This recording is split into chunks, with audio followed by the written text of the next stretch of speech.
မင်္ဂလာပါပရိသတ်ကြီးရှင် Go Explore Channel ကနေကြိုဆိုလိုက်ပါတယ်ရှင်ကျွန်မကတော့တင်ဆက်သူဟန်တီဦးဖြစ်ပါတယ်ဒီနေ့မှာတော့တကယ်ကိုကြောချမ်းပွေရာကောင်းတဲ့တစေတရေဗီဒီယိုလေးတွေကိုပရိသတ်ကြီးတို့အတွက်တင်ဆက်ပေးသွားမှာဖြစ်ပါတယ်ဒါဆိုရင်ညီမတို့အတူတူအဆုံးထိကိုလိုက်ပါစီးမျောပြီးတော့ခန်းစားကြည့်ရှုလိုက်ကြရအောင်နော်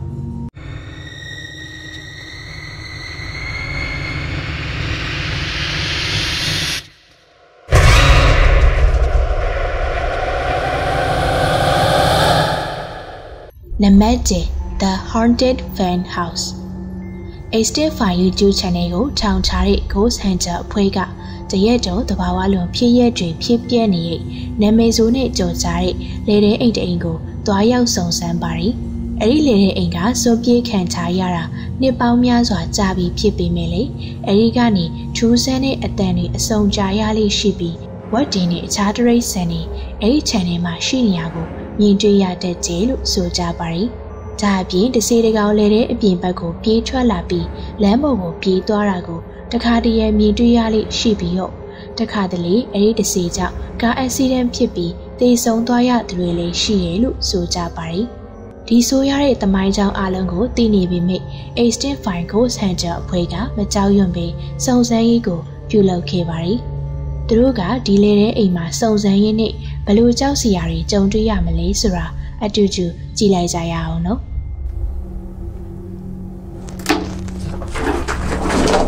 Ah, cabrón. La cerraron. Ah, cabrón. La cerraron.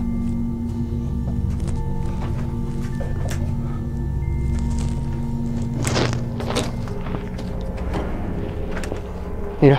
me está marcando aquí. Me está marcando, güey. Dos foquitos. Aquí está. Estás atrás de la puerta. Sigue marcando el segundo foquito.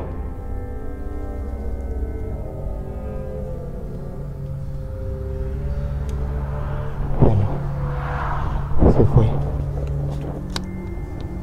Se movió, ¿eh? ¿Dónde estás? ¡Uy, cabrón! ¡Ah, no mames! ¿Qué? ¿Lo grabaste? ¿Dónde estás? ¡Uy, cabrón! ¡Ah, no mames! ¿Qué? ¿Lo grabaste?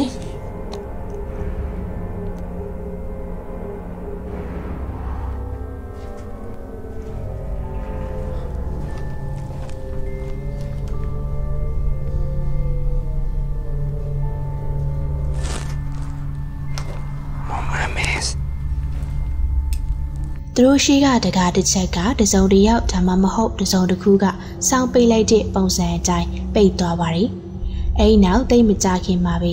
သူတို့ကမင်းဘက်မှာလဲလို့မေးလိုက်တဲ့အခါတွန်းလဲတစ်ခုကရုတ်တရက်မြေကြီးပေါ်ကိုပြုတ်ကျလာပါတယ်။ဒါအပြင်တကားနားနဲ့တွန်းလဲအနားမှာတယောက်မှလည်းမတွေ့ရဘဲနဲ့တုံရင်နေတဲ့အသက်ရှူတန်တွေကိုလည်းစားရပြီးဒီကအခန်းတစ်ခန်းခန်းတွေကထွက်လာတဲ့ဟိန်းတန်တန်ကိုလည်းသူတို့ကြားလိုက်ရပါတယ်။ကြည့်လိုက်ရအောင်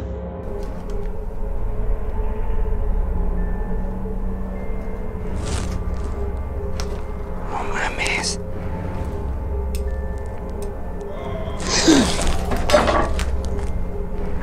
Mira, mira.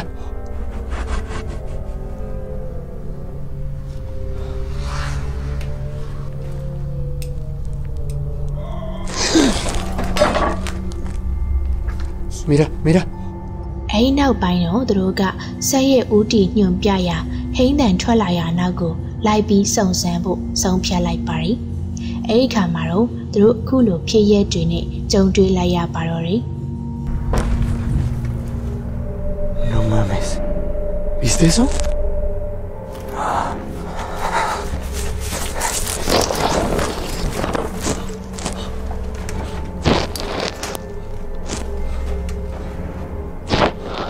Hola.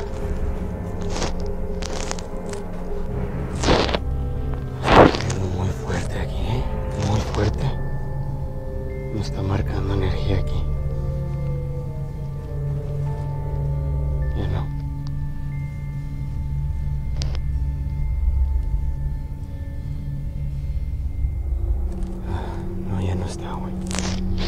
You understand?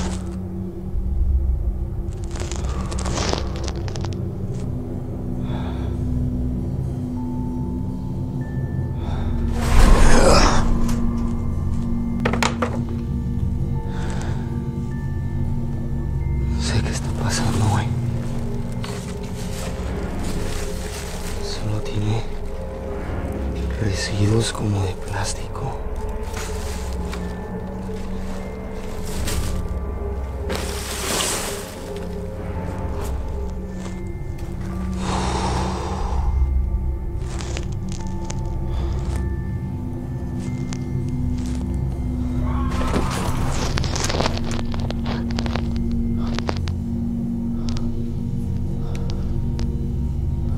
သူတို့ကဆက်ရဲ့ဦးတီညွန့်ပြရာဟိန်းတန်ထွက်လာတဲ့နေရာကိုလိုက်ရှာရင်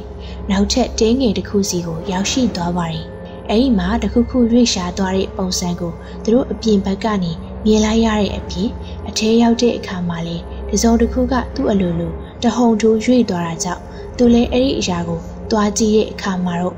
အဲ့ဒီဟာကပလတ်စတစ်စွန့်ပစ်ပစ္စည်းတချို့ထည့်ထားတဲ့လွယ်အိတ်လေးတစ်လုံးဖြစ်နေပါတယ်။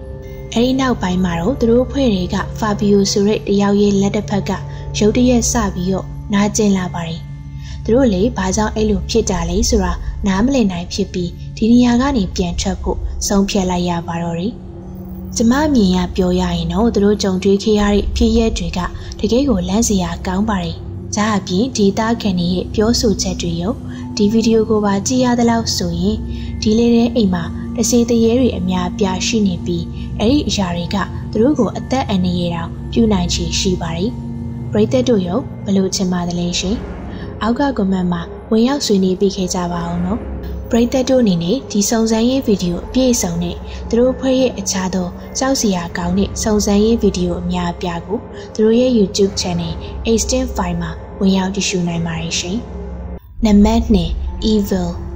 George လို့အမည်ရတဲ့လူတစ်ယောက်ကသူ့အိမ်မှာဖြစ်နေတဲ့ထူးဆန်းတဲ့ဖြစ်ရပ်တွေကိုမှတ်တမ်းတင်ချပြီးသူ့ရဲ့ TikTok အကောင့်မှာတင်လေးရှိပါတယ်။သူကအပျော်သဘောနဲ့ eBay website ကတရေချောက်တဲ့အယုတ်တရုပ်ကိုမဝယ်ခင်အထိရောတခါမှထူးဆန်းတဲ့သဘာဝလွန်ဖြစ်ရပ်တွေကြုံတွေ့ရခြင်းမရှိပါဘူး။သူသိလိုက်ရတာကဒီရုပ်ကအပျော်သဘောနဲ့ဝယ်လို့ကောင်းတဲ့အရာမဟုတ်ဘူးဆိုတာပါပဲ။သူအဲ့ဒီရုပ်ကိုဝယ်ပြီးကလေးကထူးဆန်းတဲ့အတန်တွေကြားရပြီးအရာဝတ္ထုတွေအလိုလိုရွေ့ရာနေရာကိုမြင်ရလိမ့်ရှိပြီးတော့အရေးတွေကိုတော့မြင်တွေ့ရလိမ့်ရှိပါတယ်။ဒီတစ်ပုဒ်ကတော့သူ့အိမ်ကမီးဖိုချောင်းကိုကင်မရာထောင်ပြီးတော့ရိုက်ကူးမှတ်တမ်းတင်ချခဲ့တဲ့ဗီဒီယိုတစ်ပုဒ်ဖြစ်ပါတယ်။ဘာတွေဖြစ်လာမလဲကြည့်လိုက်ကြရအောင်နော်။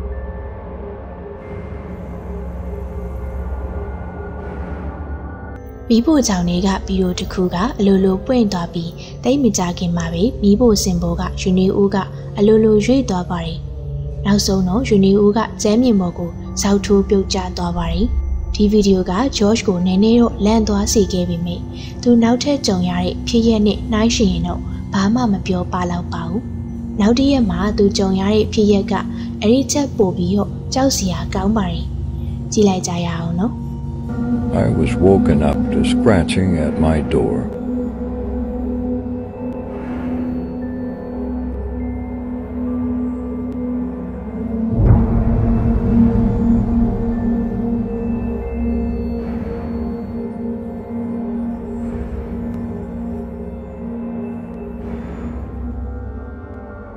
George ကသူ့အိမ်ခန်းတကားကိုအပြင်ဘက်ကနေကုတ်ချစ်နေတဲ့အတန်ကြောင့်နိုးလာပြီးတော့ချက်ချင်းပဲဖုန်းကိုကောက်ကင်ပြီးစာမှတ်တမ်းတင်နေရင်းနဲ့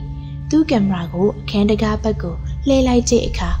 ရုတ်တရက်တခုခုကတွန်းလိုက်တယ်လို့မျိုးတကားကပွင့်သွားပါတယ်။အဲဒီနောက်တော့အမှောင်လေးကနေအနီရောင်မျက်လုံးတွေနဲ့စိုးဝါးတဲ့ကြောက်စရာမဲမဲမျက်နှာကြီးကပေါ်လာပါတယ်။အဲဒီမျက်နှာကြီးကသူ့ကိုတိတ်တိတ်စိုက်ကြည့်နေခဲ့တာပါ။သူကတက်တိရှိရှိနဲ့အိယာတွေကနေချသွားပြီးတော့အခန်းပြင်ဘက်မှာရှာကြည့်ပေမဲ့တယောက်မှမတွေ့ရပါဘူး။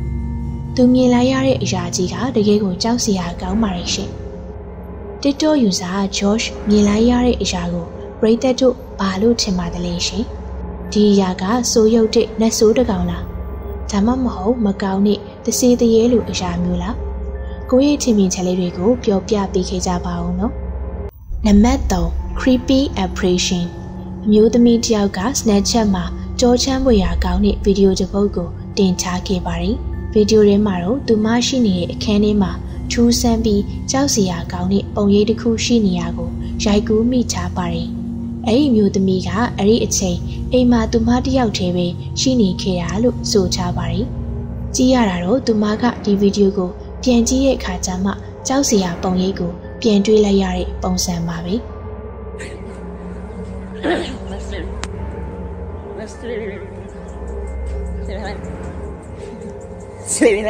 ဒီဗီဒီယိုကိုမူရင်းတင်ချတဲ့ source ကိုတော့ရှာဖို့ခက်ပါတယ်။ဗီဒီယိုကိုအနီးကပ်စွန်းဆွဲပြီးတော့နှေးကြည့်လိုက်တဲ့အခါမှာတော့ဒီပုံရိပ်ကအယူသီးတဲ့ဘာသာရေးခိုင်းဖွဲ့ဝင်တယောက်ရဲ့ပုံစံနဲ့တူတယ်လို့တဘာဝလုံးတစေတရေလိုအရာမျိုးလေးဖြစ်နိုင်ပါတယ်။ပရိသတ်တို့ရောဘလို့ချင်ပါတယ်လဲရှင်။အောက်က comment မှာပြောပြပေးခဲ့ကြပါဦးနော်။ဒီဗီဒီယိုလေးကိုအဆုံးထိတိုင်အောင်တ िश ူအားပေးခဲ့ကြတဲ့ချစ်ပရိသတ်တယောက်ချင်းစီတိုင်းနဲ့မြင်းမပြတ်စောင်းမြော်တ िश ူအားပေးနေကြတဲ့ချစ်ပရိသတ်တယောက်ချင်းစီတိုင်းကိုကျေးဇူးအထူးပဲတင်ရှိပါတယ်ရှင်။နောက်ရက်ဒီမှာပြန်ဆောင်ကြမယ်နော်။